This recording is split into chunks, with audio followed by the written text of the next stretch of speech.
Great Britain, how did it fall this far? Europe's pride, the British Empire, once known as the empire on which the sun never sets. But today's Britain is not just struggling. It is undergoing structural decline. The numbers speak first. According to the IMF's World Economic Outlook, by 2025, India is projected to overtake the UK in nominal GDP. India above, Britain below. This is not just a ranking change. It's a signal that a country living off its past is being overtaken by a country building its present. What's more serious is how it feels to ordinary people.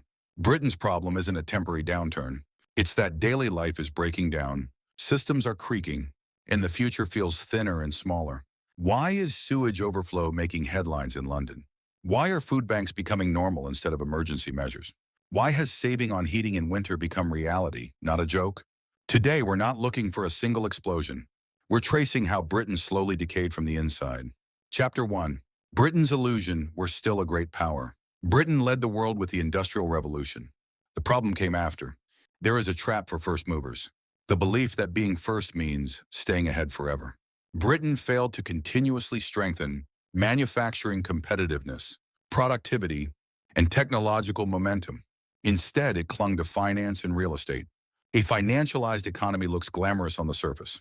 But when manufacturing and technology weaken, finance becomes a glass tower without foundations. And glass towers crack easily. Sofruninum, Chapter 2.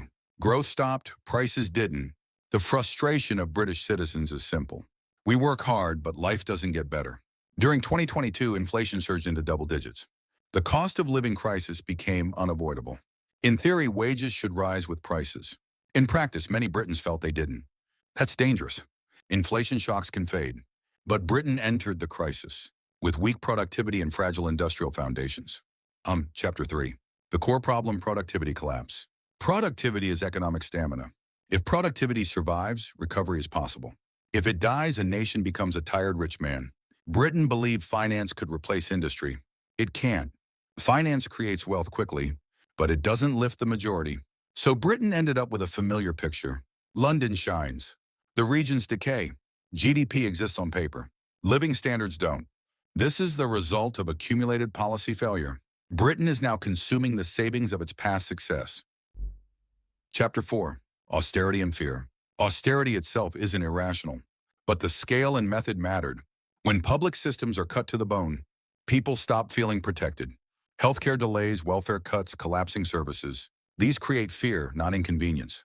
Fear breeds division. Division kills consensus. Without consensus, there is no future investment.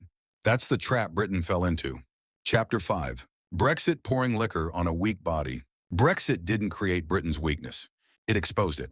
With manufacturing already hollowed out, disrupting access to markets, talent, and investment added uncertainty to an already fragile system.